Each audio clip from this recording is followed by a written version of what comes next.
जय हिंद दोस्तों, मैं हूं टेकी सिंह और आप देख रहे हैं आपका अपना चैनल डॉक्टर हाइड्रोलिक। आज हम बड़ा ही बेहतरीन सेशन लेके आए हैं हमारे पाइलिंग रिग ऑपरेटर्स, टेक्नीशियन और इंजीनियर्स के लिए, जिसमें हम बताएंगे पाइलिंग रिग के maintenance, regular maintenance, safety and updation के बारे में, कैसे हम उसका ध्यान रखें, कैसे हम ख्याल रखें पाइलिंग रिग का ड्यूरिंग ऑपरेशंस।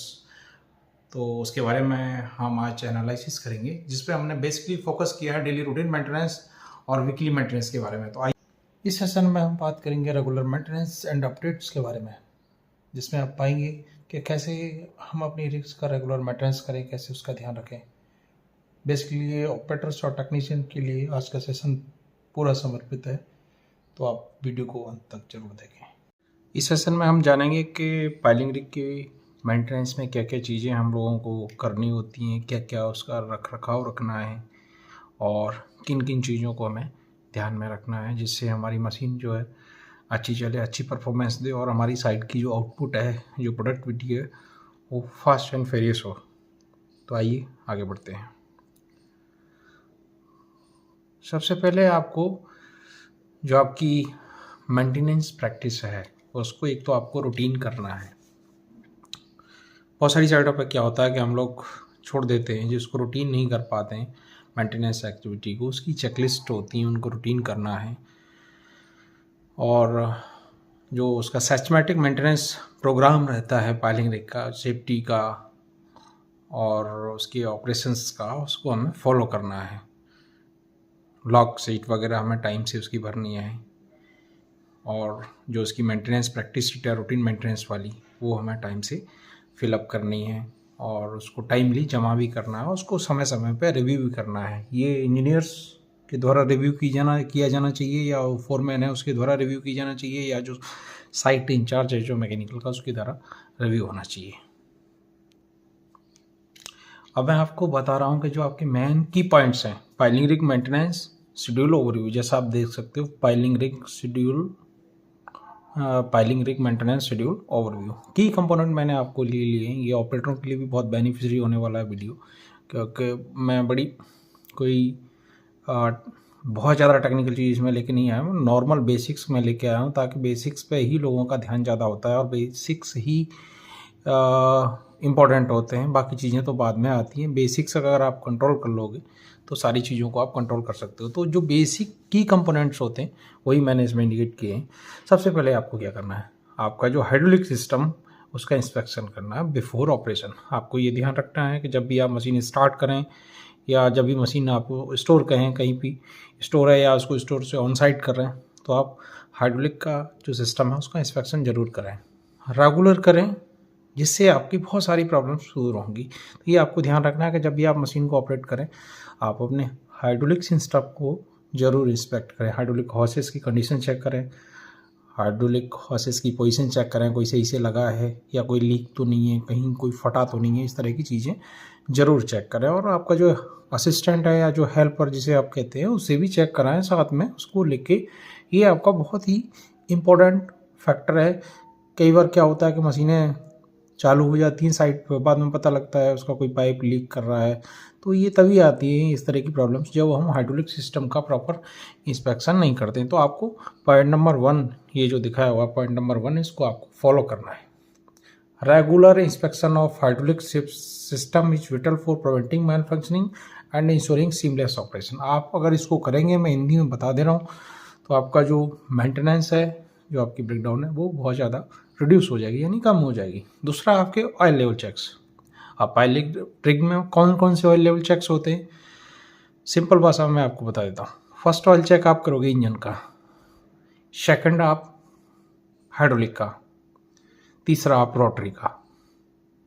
ये 3 ऑयल चेक आपके रेगुलर होने चाहिए। इससे आप बहुत सारी चीज़ों को रोक सकते हो, जो आने वाले ब्रेकडाउन से उनको कम कर सकते हो। तो ये 3 चेक्स आपको रेगुलर करने हैं। दूसरा, आपका safety mechanism testing. Safety mechanism में क्या आता है, सबसे इंपॉर्टेंट आपकी कैलीवार है। कैलीवार से जुड़ा हुआ क्या है, सीवल जॉइंट होता है। जो ये आप देख रहे हैं, ये सीवल जॉइंट है, जो मैं थोड़ा जूम कर दे रहा हूँ उसको। ये जो आपका सीवल जॉइंट है, तो ये सीवल जो जॉइंट है आपका, इसको ज़रूर आपको ध्यान रखना है। ये आपका सेफ्टी मैकेनिज्म में ही आता है और इस पे ही सारा ऑपरेशन टिका होता है। तो रेगुलर आपको इंस्पेक्ट करना है कि मेरा एक तो वायर रॉप की कंडीशन जो है, आपका जो वायर रॉप है, जो मेन विंच का वायर रॉप है या सेकंड विंच का वायर रॉप है, वो ओके होना चाहिए। आपकी लिफ्टिंग जो सिलेंडर है, यानी जिसको हम जो है क्राउड सिलेंडर बोलते हैं, उसकी कंडीशन अच्छी होनी चाहिए। उसकी पिन वगैरह जो यहाँ पे लगा रहता है मास के पास में, मास सिलेंडर जिसको हम कई बार बोल देते हैं, उसकी जो पिन है वो बराबर लगी होनी चाहिए। दूसरा आपका ये मैकेनिज्म जो सिवल जॉइंट रख के ऊपर लगा रहता है, यानी पिन और वायर रॉप का जो आई है उसके बीच में जो पिन रहती है, वो एक तरह से सेफ्टी का काम करती है और ऑपरेशन तो करता ही है कि वो मैन मैकेनिज्म है आपकी कैलीबार की लिफ्टिंग के लिए। तो कई बार क्या होता है कि कैली वगैरह बोर में गिर जाती हैं या छूट जाती है, वो उसी के कारण होता है कि पिन पे हमने ध्यान नहीं दिया, रेगुलर उसकी ग्रीसिंग नहीं होगी, और तो उसकी वजह से ये प्रॉब्लम्स आती हैं। तो आपको ये ध्यान रखना है कि हमारी जो रिग है, जो आपका इक्विपमेंट है, जो पाइलिंग रिग है, उसकी जो कंप्लाइंसेस जो हैं वो पूरी समय समय पे होनी चाहिए एज़ पर सेफ्टी स्टैंडर्ड। और मशीन के साथ में जो आपके प्रोटेक्टिव हैं जो चीज़ें हैं, सेफ्टी फायर ग्लास और फायर एक्सटिंग्विशर वगैरह, ये आपको रखने चाहिए एक दो, ताकि भविष्य में अगर कोई कुछ किसी भी तरह का या किसी भी तरह का कोई प्रॉब्लम्स होती है तो उससे आप बचें। अगर आपकी रिग, मान के चलो ये जैसे एक रिग का मैंने एक फ़ोटो लगाया, ये पानी में है, अगर आपकी रिग मैरीन साइड में चल रही है तो आपको लाइफ पोर्ट वगैरह भी आपको रखना पड़ेगा। तो आपको रखना है, थोड़ा उस पर आपको ध्यान देना है। तो इन चीज़ों का आप ध्यान दें कि सेफ्टी बहुत इम्पोर्टेंट है, चाहे आप पानी में चला रहे हो, चाहे आप ज़मीन पर चला रहे हो, तो सेफ्टी पर ज़रूर ध्यान दें आप अपनी रिग के बारे में। आगे बढ़ते हैं। दूसरा है आपके जो की स्टेप्स हैं। सबसे पहले आपका मैंने बताया था जो जनरल चेक्स, तो वो ग्रीसिंग मूविंग पार्ट्स, जो आपके मूविंग पार्ट्स हैं। नंबर 1 ग्रीसिंग आपको रेगुलर और वीकली। मैं आपको एक चीज़ कह देता हूँ, पाइलिंग रिग के अंदर में जो ग्रीसिंग्स होती है वो वीकली होती है मोस्टली, सिवाय सीवल रिग को छोड़ करके। ओनली सीवल रिग में डेली आपको ग्रीस करना है आफ्टर 2-3 पाइल, अदरवाइज आपको वीकली ग्रीसिंग करना होता है, उसमें डेली ग्रीस करने की जरूरत नहीं होती है। तो आपको ये ध्यान देना है कि हमारी जो रिग है उसका वीकली ग्रीसिंग होना चाहिए और सिवल जॉइंट का वीकली ग्रीसिंग होना चाहिए। दूसरा inspecting for wear and tear, यानी जो आपकी मशीन में जो वियर एंड टियर पार्ट्स लगे हुए हैं, जैसे कैली के नीचे की जो पिन्स होती हैं, जो आपकी बकेट पिन जिनको हम बोलते हैं, वो पिन्स, बकेट में लगने वाले टूल्स, और जो वियर एंड टियरिंग कंपोनेंट और वायर रॉड्स, इन पर आपको डेली इंस्पेक्ट करना है, चेक करना है, जिससे हम प्रिवेंटिंग कर सकते हैं हमारे आने वाले ब्रेकडाउन्स को। दूसरा कैलिब्रेटिंग कंट्रोल सिस्टम, यानी प्रॉपर कैलिब्रेशन होना चाहिए, आपका मास कंट्रोल प्रॉपर होना चाहिए। लोड सेंसर जो आपका कैली में लगा हुआ है उसका कैलिब्रेशन होना चाहिए। इस पर आपको समय समय पर चेक करना है, जिससे हमारी मशीन की एफिशिएंसी बनी रहे और भविष्य में किसी भी दुर्घटना से बचा जा सके। दूसरा है इम्प्रूविंग सेफ्टी स्टैंडर्ड। आपके जो सेफ्टी स्टैंडर्ड है वो एज पर पॉलिसी होनी चाहिए, हर कंपनी की अलग पॉलिसी होती है। दूसरा OEM रिकमेंडेशंस क्या है उसको आपको फॉलो अप करना है। तीसरा है आपका, एक पॉइंट मैं और बता देता हूँ, इसमें ऐड कर देता हूँ मैं अपनी तरफ से। रिग को कभी भी आप, जब भी आप मूव करो यानी मार्च करो, तो उसकी एंगल लिमिटेशन का ज़रूर ध्यान रखें। जो OEM रिकमेंडेड करता है उसी हिसाब से आप चलाएं। कई बार ऑपरेटर्स गलती कर देते हैं या साइड के लोग ऑपरेटर के साथ में ज़बरदस्ती कर देते हैं चलाने के लिए, तो वो ऐसा ना करें जिससे नुकसान हो सकता है, दुर्घटना हो जाती है कई बार काफ़ी साइटों पे, तो उसको आप बच सकते हैं।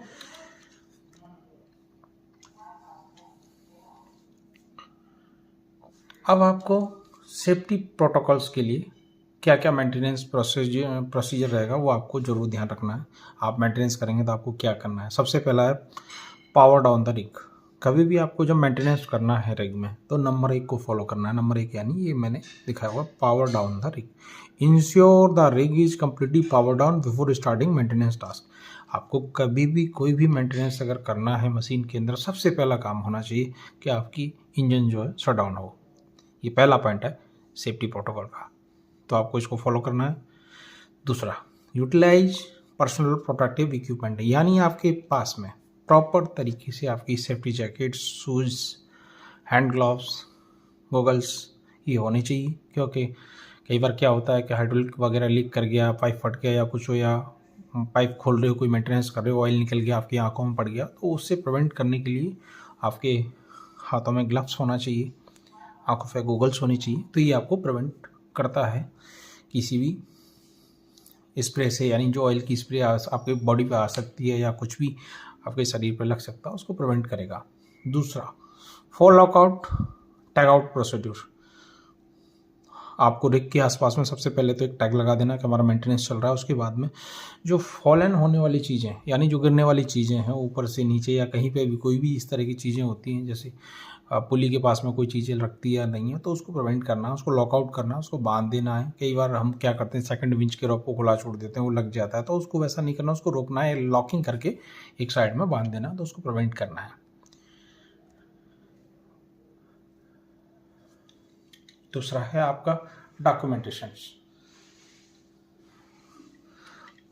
आपको मैंने इसमें एक ये बेसिकली इंजीनियर्स के लिए मैंने दिखाया हुआ है, आप इसको कंटिन्यू कर सकते हैं, ऑपरेटर भी इससे सीख सकते हैं काफ़ी कुछ। इस पर मैंने एक जनरल प्लान दिया है, फ्यूचर मेंटेनेंस प्लानिंग। आपका अपकमिंग मेंटेनेंस क्या है उसकी प्लानिंग आपको एक बनानी है, कंप्लायंस सपोर्ट आपको बनाने हैं, पार्ट्स रिप्लेसमेंट लिस्ट बनानी होती है, वो आपको प्लानिंग करनी होती है। Importance of maintenance documenting, tracking the rig condition is vital for operation efficiency. जैसा कि आप जानते हैं कि मेंटेनेंस डॉक्यूमेंट बड़ा ही इंपॉर्टेंट होता है किसी भी मशीन की लॉग हिस्ट्री जानने के लिए, तो आपको उसको ज़रूर बनाना है।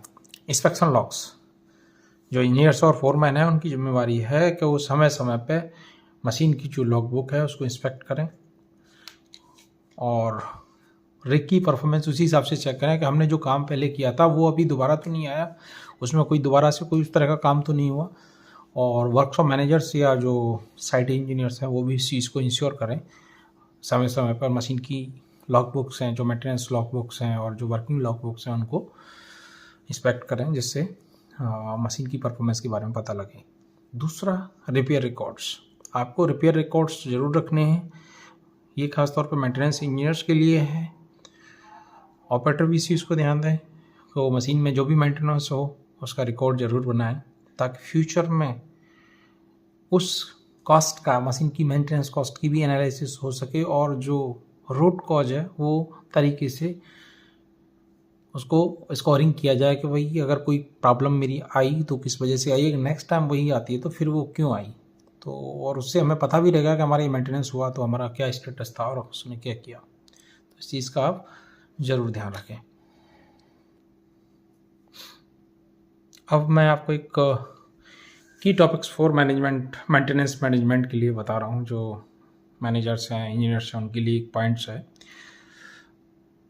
Understanding mechanical system through knowledge of mechanical system is a crucial maintenance task. आपको सबसे पहले आपको क्या करना है, आपके मैकेनिकल सिस्टम के बारे में आपको पता होना चाहिए, आपकी मशीन कैसे काम करे उसके बारे में आपको जानना है, नॉलेज गेन करनी है, उसके हिसाब से आपको मेंटेनेंस कैरी आउट करना है। सेफ्टी प्रैक्टिस इम्प्लीमेंटेशन आपको साइट पर कराना है, लोगों से कराना है, खुद भी करना है और साइट पर भी देखना है। दूसरा, इमरजेंसी प्रोसीड्यूर ट्रेनिंग। मान के चलो आपकी रिग कहीं पानी के किनारे चल रही है या मैरीन में कहीं काम चल रहा है या नदी में कहीं काम चल रहा है, तो उसके लिए इमरजेंसी ट्रेनिंग करानी है। समय समय पर ट्रेनिंग कराएं, वीकली ट्रेनिंग कराएं, लोगों से, ऑपरेटर से, ड्राइवर जो भी इंजीनियर, सबकी ट्रेनिंग्स होनी चाहिए। इमरजेंसी अगर मान के चलो रिग अगर पानी में चल रही, नदी में चल रही, सडन कुछ पानी आता है तो उसके लिए एक इमरजेंसी प्लान बनाना है।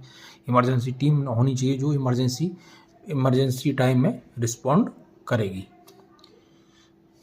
दूसरा, जो रिग पे ऑपरेटर्स हैं, हेल्पर्स हैं, मैकेनिक्स हैं, वेल्डर्स हैं, इंजीनियर्स हैं जिनकी ड्यूटी है, या जो भी रिग का मेंटेनेंस देखते हैं, जो भी हेड है उनकी टीम है, उनको इस चीज़ का ध्यान रखना है कि भाई समय समय पे इन लोगों की ट्रेनिंग होती रहे, जिससे ये लोग latest technology and technical skills के बारे में अपडेट रहें, ताकि ये सही टाइम पर मशीन का मेंटेनेंस कर सकें, मशीन की देखभाल कर सकें और उसी हिसाब से मशीन का ऑपरेशन कर सकें।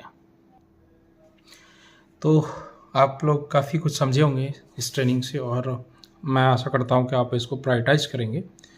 आप इसको देखें, ये रेगुलर मेंटेनेंस और इन चीज़ों को आप सेफ्टी ट्रेनिंग्स और रेगुलर मेंटेनेंस को अपडेट करें डेली। आप देखो आपको बहुत फ़ायदा होने वाला है। उसके बाद हम अभी नेक्स्ट जो वीडियो लाएंगे आपके लिए वो लाएंगे प्योर प्रॉपर ट्रबल शूटिंग के बारे में कि केली फंस जाए तो क्या करें, मास्ट में कोई प्रॉब्लम आ रही है तो उसके लिए क्या करें, और मेजर कोई आपके इंजन साइड से कोई इशू आ रहा है या डेली कोई लोड हो या मशीन की ड्रिलिंग प्रॉब्लम आ रही है उसके लिए क्या करें, उसके लिए हम नेक्स्ट वीडियो लेके आएंगे। ये वीडियो हमने सिर्फ operators, technicians, engineers and managers के लेवल तक ही रखा था, जिसमें मोस्टली जो रोल है वो टेक्नीशियन, ऑपरेटर्स एंड जो फोरमैन है उनका है, और इंजीनियर्स, फील्ड इंजीनियर्स का है, जो रिग का daily routine maintenance carry out करते हैं, जो mechanic daily maintenance carry out करते हैं, ये उनके लिए है। तो ये रूटीन मेंटेनेंस को आप ज़रूर फॉलो करें, सेफ्टी प्रोटोकॉल्स का फॉलो करें, समय समय पर ट्रेनिंग करें, अपने आप को अपडेट करते रहें, जिससे आने वाली टेक्नोलॉजी और लेटेस्ट टेक्निकल चीज़ों के बारे में आपको पता लगता रहे, क्योंकि हर मशीन में हर साल कुछ न कुछ हाइड्रोलिक में चेंजेस होके आते हैं। अभी जो भी सिस्टम्स हैं वो सारे नई तरीके से आ रहे हैं, पुराने सिस्टम हैं बट बहुत सारी चीज़ें नई एड ऑन होके आती हैं। तो आप लेटेस्ट जानकारी से अपडेट होते रहें और फॉलो करें हमारा चैनल, लाइक करें, सब्सक्राइब करें और दूसरों को भी इस चैनल से जोड़ने के लिए बोलें। Thank you. मैं आशा करता हूँ आपको हमारा ये सेशन पसंद आया होगा। फिर हम नेक्स्ट सेशन में हाजिर होंगे आपके लिए एक अद्भुत और बेमिसाल वीडियो के साथ में, जिसमें हम बात करेंगे proper maintenance, trouble shooting and जो साइट पे होने वाली प्रॉब्लम्स हैं उनके बारे में। तो थैंक यू।